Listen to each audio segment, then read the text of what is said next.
Bernie Sanders. I'm a United States Senator from the state of Vermont. I want to welcome everybody to the state of Vermont, but when you come up in the wintertime, make sure you bring some warm clothes. It's a little bit colder than here in South Carolina.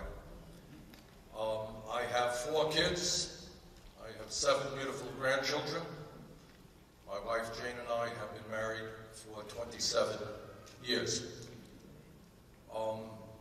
I am running for President of the United States because I believe that in our great country we can do a lot better for working people and for poor people than we are currently doing. I think, as many of you know, we are economically a lot better off today under President Obama than we were 7 years ago.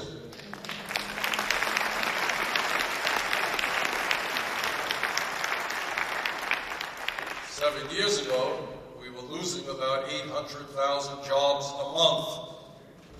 7 years ago, the world's financial system was on the verge of collapse. So we have made some good progress, and we should be proud of that. But what we should also remember, that we are the wealthiest country in the history of the world, but most people don't know that because a lot of that wealth rests in the hands of a few, and many, many people have very little.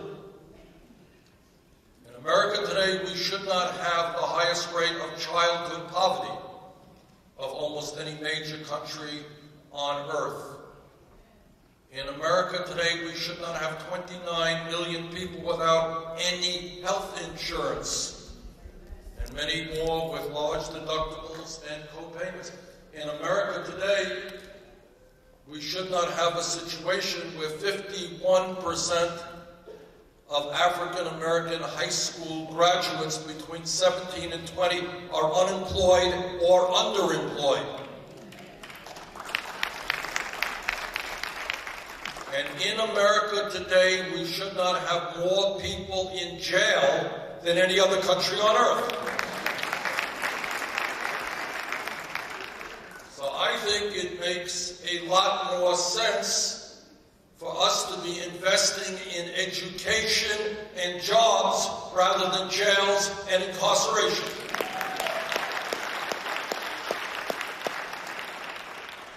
In America, we should not be seeing what we see on our television sets in terms of what some police officers have done to unarmed people.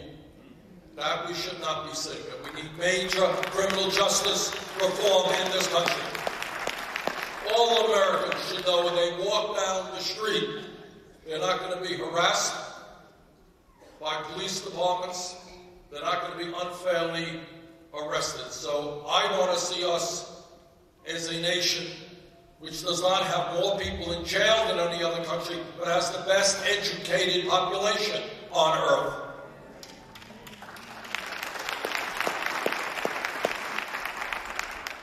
And that is why I believe that in the year 2015, 2016, we should make public colleges and universities tuition free.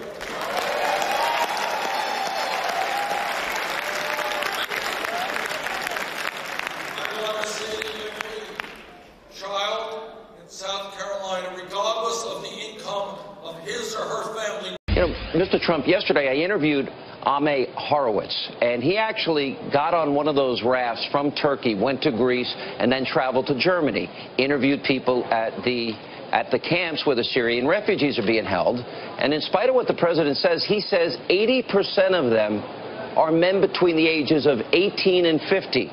The president keeps talking about orphans as he insists that we've got to take in these Syrian refugees. Is he being honest with the American people?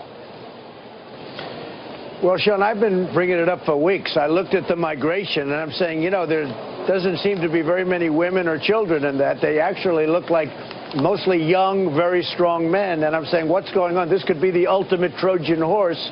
But I'm saying, what's going on? Why are there so many men and so many young, strong men? And people are starting to see that now. I think I'm the first to have brought it up, but people are starting to see that now. In any event, we can't do this. We just can't do it. We have so many problems in our country, and I like the idea of building a safe zone in Syria and contributing and working with other countries and the Gulf states who have to put up a lot of money. They have so much money and they're not spending it. But I think that's great. But you know what, from a humanitarian standpoint, but we can't take these people. We don't know who they are. They're totally undocumented. Nobody knows where they came from. They don't have any paperwork at all. And we just can't be doing it. You know, so what you're saying, you're willing to offer humanitarian assistance. You're willing to create a safe zone with a coalition. You're willing to provide food and water and medical supplies and cots and blankets and what the people need. Our intelligence officials are warning it's almost impossible to ascertain whether or not ISIS will infiltrate the refugee population like they did in France. James Clapper, the head of intelligence, our FBI director, our assistant FBI director, the House chairman of the Homeland Security Committee are all saying that we can't possibly know if they'll infiltrate. So must you not conclude that the president is willing to gamble with the lives of Americans? Look, we have a president, frankly, that doesn't know what he's doing. He doesn't have a clue. I've been watching law enforcement officials, many of them, saying there's no way we can tell. There's absolutely no method. There's nothing we can do to really tell and to really be sure. And it only takes one or two people. You see the destruction that they can cause and the problems. And then they say, well, we're taking some youth. Well, the two Boston bombers, you know, they came in who did such a horrible thing with the Boston Marathon. They came in, one was a very young guy and the other was a young guy, but they were very young people when they came in and they became radicalized and horrible, and you saw what happened there. So it doesn't matter to me. We cannot do this. We should help them in terms of their land. We should help them build a safe zone. We should do whatever we can, get everybody involved, build a big, beautiful safe zone, and then hopefully someday people can go back to, you know, where they want to be probably, which is where they grew up when this whole mess ends.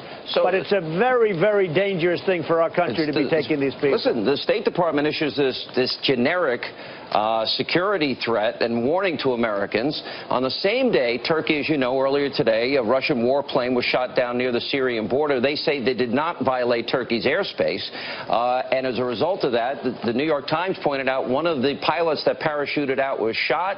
And President Obama's comments were, well, Turkey has a right to defend its airspace, and he calls for a de-escalation.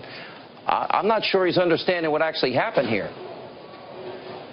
I don't think he understands anything. I mean, he won't even say where the problem is. He won't talk about it. He won't mention anything that's slightly controversial having to do with Muslim.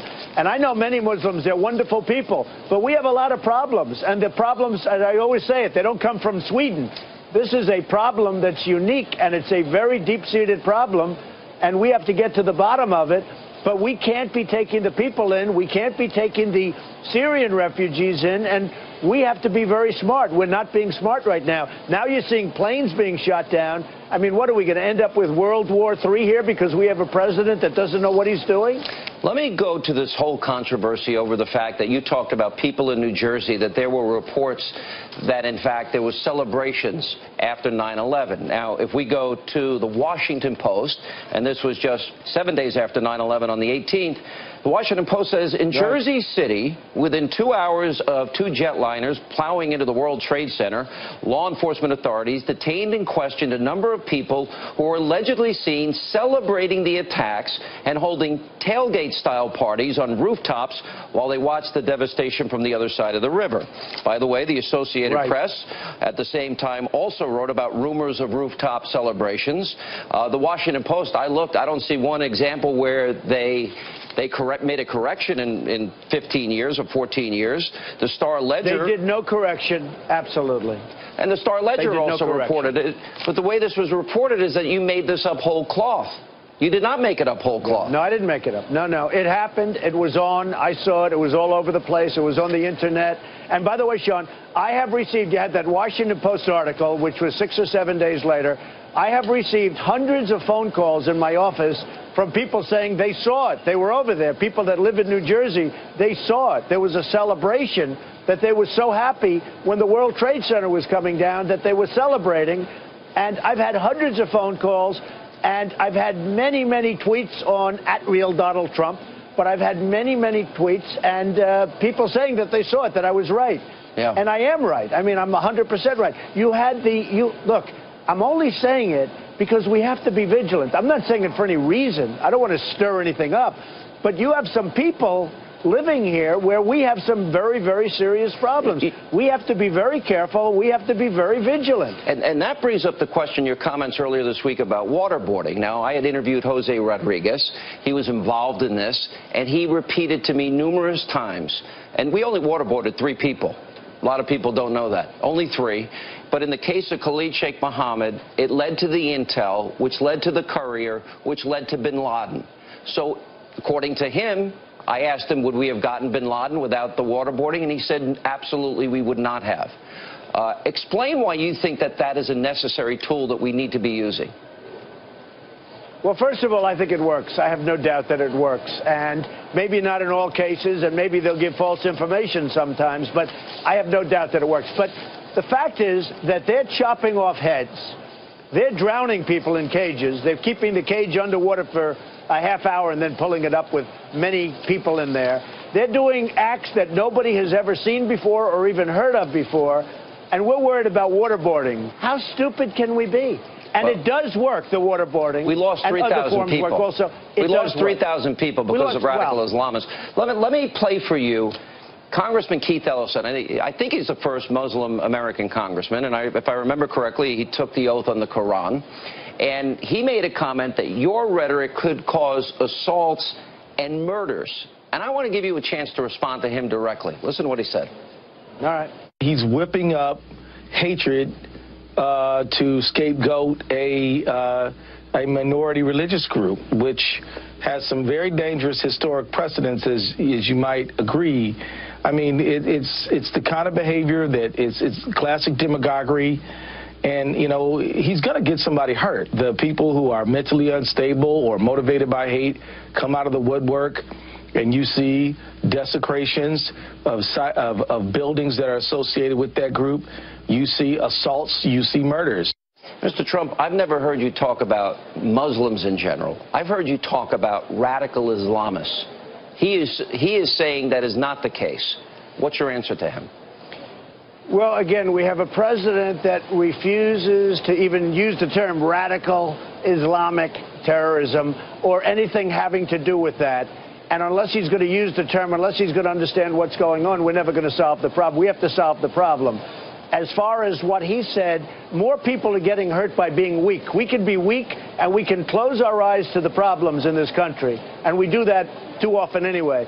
But we can close our eyes, put blindfolders on, and more people are going to get hurt by doing that, Sean. You're going to have so many people hurt, and I'm talking about massive. We cannot continue to be a weak country that's poorly led and just wants to be politically correct about everything. You have to say what it is. You have to use the terms and the terminology. You're never going to solve the problem. You're never going to solve the problem with this president anyway. I've been telling you on your show for 3 years now, you have to attack the oil. You have to take over the oil. You have to attack the oil. They were laughing, oh, how crazy, were told what to say. And they were saying, now all of a sudden, 3-4 days ago after Paris, they start attacking the oil, doing exactly what I said. In fact, I said you should do much more. You should keep it. They are the richest terrorist organization, and they have more land mass than any other terror group before. Look at these numbers. I have a stack of articles. I know you can't see them where you are, Mr. Trump. Today's USA Today. It quotes Karl Rove. I don't agree with his policies. He's not a conservative. He's only been a Republican for just a short period of time out of convenience. John Kasich is now running ads. We'll call it like the golden oldies of Donald Trump, things that he thinks you said that are controversial. You've got a group that has declared war on you, an establishment group with Liz Mayer and Rick Wilson, and they're planning on spending tons of money. But the bottom line is clearly you have now established yourself as the guy to beat. Now they're going to be spending the money. Now they've declared pretty much war against you, and the ads are coming. What is your answer to the battle that they have started? Well, this is really a violation of the pledge. You know, the pledge was taken by me in all good faith, and this is a little bit of a violation or a big part of a violation. As far as, you know, like a guy like Kasich, he's so far down in the polls, he's embarrassed. He's the governor of Ohio. I'm beating him in Ohio soundly in the polls, and I'm killing him. I think he's down to 2 now. I mean, I think he'll probably have to get out of the race. So this is just desperation for him. He probably doesn't want to do it, but he's got no choice. Karl Rove is a loser. I mean, Karl Rove has been hitting me for years now, and you know, he still thinks Mitt Romney won the election. This guy doesn't know what he's doing. He spent hundreds of millions of dollars on elections and didn't win one of them. And then last time, in order to get a couple of victories, he went to sure things. I think over the last year and a half, he went to sure elections because he had to get some victories under his belt with the money that he rips off from people. So Karl Rove has been a loser for a long time. The most important poll is also in the Fox poll, and you see it, that I'm beating Hillary Clinton very soundly. You're beating Hillary Clinton in a head-to-head matchup. That's right. Right. So my question to you, though, is obviously the establishment's going to spend millions and millions now. I mean, you see the articles. I assume you're reading them. And I assume that there's going to be some response from you. What is it? And are you considering going third party? I mean, because that came up yesterday. Let me put it this way. Look, you know, I love the Republican Party. Ronald Reagan was a Democrat also, and he went, you know, Republican and pretty conservative Republican. He was actually somewhat of a liberal Democrat, and he changed. And I was a Democrat at one point, and I became a Republican. I'm really following a very similar path, actually, and we have a lot of things in common, I can tell you that. But, you know, it wasn't the deal that I made. I made a deal, I made a pledge, and they're not treating me right when they do that. And all they do is, you know, they're trying to save themselves. They look very bad. They look very foolish. There are people, all the people that you mentioned look very, very foolish, and they're trying to save something out of it. But it's not a good thing. And it wasn't the deal I made. I have to be honest with you. It wasn't the deal I made with the RNC and Reince and the group. That wasn't what I did. So we'll see what happens. But right now, I'm very happy where I am. I'm leading by tremendous margins. And, you know, we just had the great Iowa poll. In New Hampshire, we're leading by tremendous. South Carolina, which you didn't mention, we're leading by a tremendous amount. And hopefully we can carry that on to the end, and I'll win the election. But, you know, I love the Republicans. I'm a conservative guy, and we'll see what happens. All right. You made the deal with Reince. Are you happy with Reince previous? Are you happy with the RNC? Karl Rove is not a part of that. These other groups, establishment groups, money groups, are not a part of that. So are you going to hold Reince and the RNC responsible and threaten to go third party, even though he's not involved? Well, I'm just going to look at it. He's a nice person. He's a nice man. We get along great. But, you know, I mean, there should be some semblance of order within the party. They've lost so many elections. Romney should have won the last election. Some bad things happened there, okay? Some really bad things. And he obviously didn't finish very well in the last month. I don't know what happened to him, but he certainly didn't finish very strong. That wouldn't happen with me. Believe me, we will win. That's why I'm doing it. I backed John McCain. And because of Karl Rove and what happened in that last, you know, few months with Bush, I mean, in all fairness, I don't blame McCain. He couldn't have won that election. What happened at the last few months of the Bush term, I mean, it was a disaster. Now, Romney should have won. That should have been won. Right, and I think Karl Rove still thinks that Romney won. You know, Karl Rove is going around saying, I think Romney won. I think Romney won. It took him like 3 days to realize that Romney didn't win. That should have been an election that was won, and it wasn't. I don't want to have that happen again. We have great potential in our country. Our country has tremendous potential. I always say the American dream is dead, but I'm going to make it bigger and better and stronger than ever before. I'm not going to rely on anybody anymore. I mean, I backed both of them. And again, I don't blame McCain. That was an election that really would have been very hard to win because of what happened in the final months of the Bush administration. But I do blame Romney. He should have won that election. Something happened. He went away. He wasn't doing what he should have been doing. While Obama, say what you want, he was going on talk shows. He was on Jay Leno and Letterman. He was all over the place. Romney was like lost. And I don't want to have that happen again. Well, I don't think the country can afford to lose again. I'm going to play you two ads. They cannot afford it. I agree. We can't afford it with foreign policy, and the economy's in shambles. Last question, I'm going to play you two ads. The DNC attacking Republicans. They say you're grouping all Muslims together, but they even quote you in the ad as saying, we have a problem with radical Muslims. They tend to bypass that, and I want to play your ad against Hillary laughing about Benghazi. Let's play them both.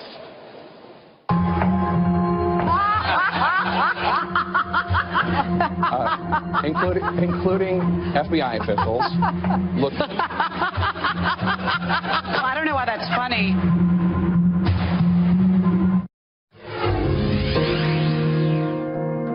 We are at war with radical Islam. Radical Islamic terrorism. You do have a problem with radical Muslims. Radical Islamic jihadists. Radical Islamic terrorism. How far in are you going to go in an ad war if millions and millions are being spent on you, against you? Well, look, I built a great company. The company is amazing. It's, it's peanuts we're talking about. I'm going to spend whatever I have to spend. I'm going to spend what I need to spend. And, part of the reason that I'm doing so well is I have some of the great assets of the world. I have tremendous cash flows. When I filed my statements, everybody was amazed at the size of what I've been able to build. And that, frankly, is the reason I tell you that is that's the kind of thinking that our country needs, Sean. We need that kind of thinking. We owe now, if you look, $19 trillion.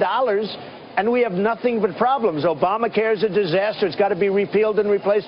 Our vets aren't taken care of. Our military isn't taken care of. We're falling way behind. We're the most unprepared now in the military than we've ever been in the history of our nation. Think of that. Said by General Orellana. That was by him. That wasn't by me. I watched him on one of the shows. I think it was on Fox, actually, believe it or not. And, we are in bad shape. And we can take this next election, but we have to be smart, and we do have to be unified. I'm a unifier, believe it or not. A lot of people would say I'm not. I'm a great unifier. I get along with people. And you watch what happens. We'll unify. But we have to unify as a party, because if we don't, I will tell you, we're going to have another loss, and you don't want to lose. You can't have another 4 years of a Hillary Clinton. That would be catastrophic. I will say this. If I get the nomination, I will beat Hillary Clinton. All right, Mr. Trump, always a pleasure. Thanks for being with us. That if they study hard in school, they pay attention, they will be able to make it to college, regardless of the income of their family. There are some people out there, and I'm not going to be political, who talk about cutting Social Security or cutting Medicare. Doesn't make a lot of sense to me when people are trying to get by on $11,000, $12,000, $13,000 a year. We've got to expand Social Security, not cut it. So I just want to thank all of you for allowing me to say a few words, and I look forward to working with all of you to make sure that our great country fulfills its promise for all of our people and creates the kind of nation that you and I know we can become. Thank you so much. Thank you, everyone.